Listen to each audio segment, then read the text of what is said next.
नमस्कार दोस्तों, आप देख रहे हैं हिंद विजेता न्यूज़। मैं चांदनी रिपोर्टर। हमारे चैनल को देखने से पहले लाइक करें, सब्सक्राइब करें, बेल आइकन दबाना ना भूलें, जहां से देखने को मिलेगी शहर की छोटी बड़ी खबरें। देखिए हिंद विजेता की खास रिपोर्ट। भाजपा की केंद्र सरकार ने पेट्रोल के दाम बढ़ाए, डीजल के दाम बढ़ाए, रसोई गैस के दाम बढ़ाए और गरीब आदमी का जीना दुश्वार किया। वहीं दिल्ली सरकार पिछले 6 साल से अपना बजट दे रही है, 7वां बजट दिया। किसी चीज़ के ऊपर टैक्स जो है दिल्ली सरकार ने अभी तक नहीं बढ़ाया।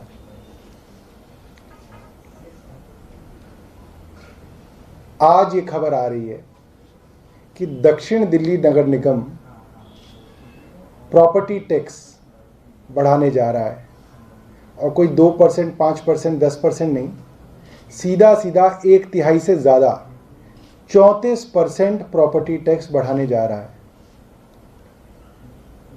ये बहुत हैरानी की बात है कि जो प्रॉपर्टी टैक्स बढ़ाया जा रहा है वो सभी कैटेगरीज में बढ़ाया जा रहा है। A, B, C, D, E, F, G, H category तक में भी 34% तक property tax MCD, south MCD बढ़ा रही है।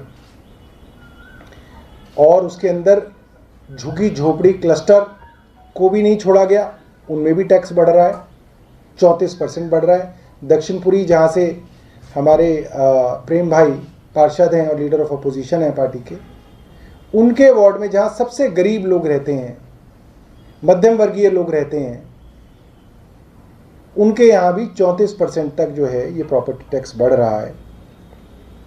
और हैरानी की बात ये है कि MCD ने कहा कि इसके लिए उनको 150 करोड़ रुपए का फायदा होगा, इसलिए जनता को चूस रहे हैं। और वहीं मैं आपको याद दिलाऊं, 2 महीने पहले मैंने प्रेस कॉन्फ्रेंस करके बताया था, जितने भी पोस्टर, ये होर्डिंग वाले लोग हैं, आउटडोर एडवर्टीजमेंट वाले लोग हैं, इनका 6 महीने की लाइसेंस फी इन्होंने माफ की, करोड़ों रुपए इन्होंने इनके माफ किए और जनता के ऊपर जो है 34% टैक्स बढ़ाया जा रहा है। हम इसकी घोर निंदा करते हैं और भाजपा की लीडरशिप से ये अपील करते हैं कि ये जनता विरोधी कदम जो है तुरंत वापस लिया जाए। ये जो है आज की प्रेस कॉन्फ्रेंस का जो है सार है। इसके साथ साथ मैं आपको एक और चीज़ बताऊं, कुछ महीने पहले ही दिल्ली सरकार ने 20% सर्कल रेट घटाए थे। उसके अंदर दिल्ली सरकार को स्टैंप ड्यूटी का भी बराबर नुकसान हुआ, मगर इसलिए सर्कल रेट घटाए गए थे कि जनता के ऊपर इस वक्त बहुत ज़्यादा कोरोना की मार है, उनके पास पैसा नहीं है। सरकार चाहती थी कि ट्रांजैक्शंस बढ़ें ताकि व्यापार जो है बेहतर हो सके। वहीं जहां दिल्ली सरकार प्रॉपर्टी के सर्कल रेट घटा रही है, उसी दिल्ली के अंदर जहां पे महंगाई का हवाला देके MCD जो है 34% प्रॉपर्टी टैक्स बढ़ा रही है। धन्यवाद। और कोई आपके पास प्रश्न है तो आप पूछ सकते हैं। ये जो है कमिश्नर के यहाँ से हो चुका है, ये कल हाउस के अंदर लगने वाला है। स्टैंडिंग कमेटी ने भी इसको पास कर दिया है, क्योंकि अगर रुकना होता है तो स्टैंडिंग कमेटी में रुक जाता है। तो स्टैंडिंग कमेटी जो भाजपा की ही है, तो उन्होंने इसको पास कर दिया। अभी हाउस में आएगा तो हाउस में तो इनका बहुमत है। और कोई अगर आपके पास कुछ हो तो आप। सर, 25 साल से 21 साल की एज कर दी है शराब को लेकर। मैं हैरान हूं भाजपा के ऊपर, इतनी हिपोक्रेसी, इस तरीके का बातचीत का दोगलापन मैंने अब तक किसी राजनीतिक पार्टी के अंदर नहीं देखा। राजनीति के अंदर थोड़ी सी तो शर्म लिहाज होनी चाहिए। भाजपा द्वारा शासित राज्यों के अंदर 21 साल शराब की उम्र कई सालों से है। उत्तर प्रदेश के अंदर है, उत्तराखंड के अंदर है, मध्य प्रदेश के अंदर है, अरुणाचल प्रदेश के अंदर है और भी कई राज्य होंगे, मुझे लग रहा है दर्जनों राज्य होंगे जिसके अंदर शराब पीने की जो उम्र है वो 21 साल है। और अगर मेरी नॉलेज सही है, हो सकता है गलत हूं, मेरे को जानकारी है कि गोवा के अंदर ये 18 साल है, जहां पे 15 साल से इनका शासन है। शायद हरियाणा के अंदर भी 21 साल या 18 साल है। मैं भाजपा को चुनौती देता हूं, आदेश गुप्ता और रामवीर विधूड़ी को चुनौती देता हूं कि आप भाजपा शासित राज्यों में 25 साल करा दीजिए वापस, हम 30 साल करा देंगे। आप भाजपा के सारे शासित राज्यों के अंदर 25 साल करा दीजिए, हम दिल्ली में 30 साल करा देंगे।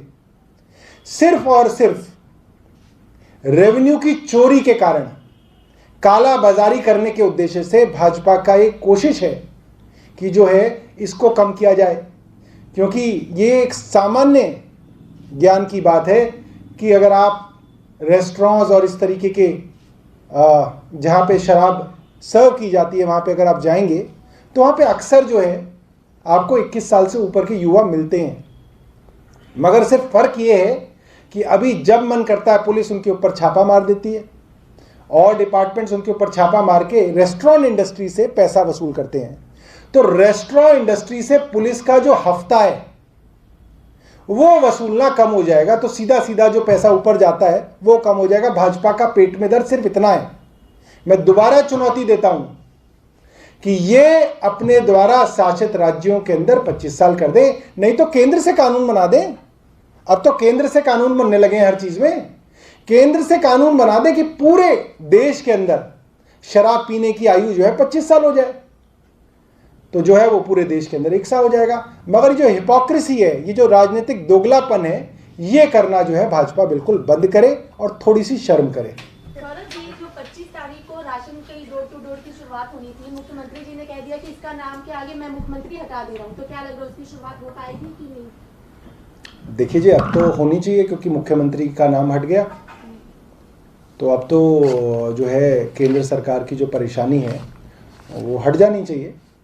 और अगर अभी भी केंद्र सरकार को एतराज है, इसका मतलब सीधा सीधा केंद्र सरकार राशन माफिया के साथ मिली हुई है और राशन माफिया को बचाने के लिए, भ्रष्टाचार बचाने के लिए, गरीबों की लूट जारी रखने के लिए जो है केंद्र सरकार इतनी अच्छी पारदर्शी स्कीम को रोक रही है।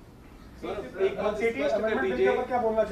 स्पष्ट कर दीजिए कि क्या कैबिनेट ने प्रस्ताव केंद्र सरकार को भेज दिया है? क्या नाम हटाने वाला प्रस्ताव जो है वो केंद्र सरकार को भेज दिया गया, ये स्पष्ट कर दीजिए। देखिए, मेरे को ये जानकारी नहीं है, बट मोटे तौर पे मुझे लगता है ऐसा हो चुका होगा, क्योंकि ये अनाउंसमेंट हुई थी, सीएम साहब ने अनाउंसमेंट की थी कि ये हमने कैबिनेट के अंदर ये डिसीजन ला के इसको भेज रहे हैं, तो मुझे लगता है भेज दिया होगा।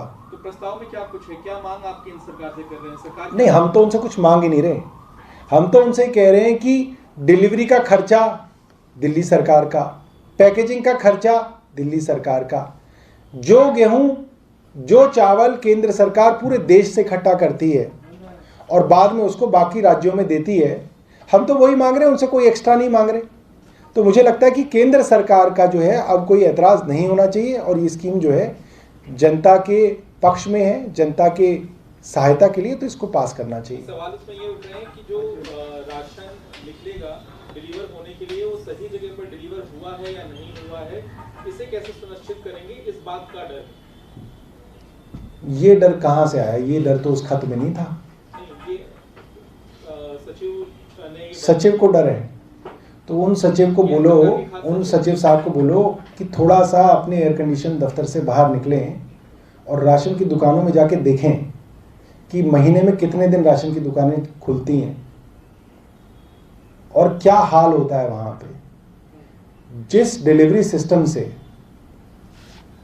एक एक घर के अंदर डिलीवरी की जाएगी, तो जाहिर सी बात है जो आदमी डिलीवर कर रहा होगा उसकी जिम्मेदारी करी जाएगी इसके अंदर कि वो वहाँ पे डिलीवर करे। और कुछ ना कुछ मैकेनिज्म, मुझे क्योंकि मैं इसकी निटिग्रिटीज़ में नहीं गया, मगर 100% कुछ ना कुछ मैकेनिज्म होगा जिससे ये इंश्योर किया जाएगा कि जिसको मिला उसके दस्तखत हों या उसका कुछ ना कुछ उसके अंदर चिन्हित हो कि किनको मिला है और किनको नहीं मिला है।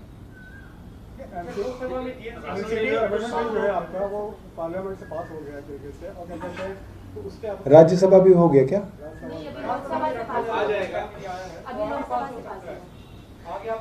देखिए, हम सभी अपोजिशन पार्टीज का धन्यवाद करेंगे कि कल सभी अपोजिशन पार्टीज ने पुरजोर विरोध किया इस काले कानून का, और हमें उम्मीद है कि राज्यसभा के अंदर सरकार इसके ऊपर पर्याप्त डिस्कशन का समय देगी। हमारे राज्यसभा सांसद संजय सिंह जी ने इसके अंदर चेयरमैन महोदय को नोटिस दिया है कि इस तरीके के कानून बनाने से पहले सदन की यह प्रक्रिया रही है कि स्टैंडिंग कमेटीज के अंदर इन कानूनों को रखा जाता है ताकि उसके ऊपर क्लॉज बाय क्लॉज डिस्कशन होने के बाद एक कंसेंसस बन सके कि क्या अच्छा है और क्या बुरा है। तो मेरी ये उम्मीद है कि सभापति महोदय जो है संजय सिंह जी की नोटिस पे कॉग्निजेंस लेते हुए इसको स्टैंडिंग कमेटी को भेजेंगे ताकि इसके ऊपर चर्चा हो सके। इस तरह से ज़बरदस्ती बिल्कुल धकेलना जो है उसके दुष्परिणाम होते हैं। जैसे कि जो 3 खेती से संबंधित कानून हैं, किसी तरीके से उन्होंने धकेल तो दिए मगर उसके दुष्परिणाम हमने देखा कि किस तरह से भाजपा का हर जगह जो है बदनामी हो रही है। ऐसा अगर होता है तो आप लोग भी उसी तरह से विरोध करेंगे जैसे खेती कानून का हो रहा है? इसकी जो है पार्टी के अंदर चर्चा होगी और उसके बाद आपको बताएंगे।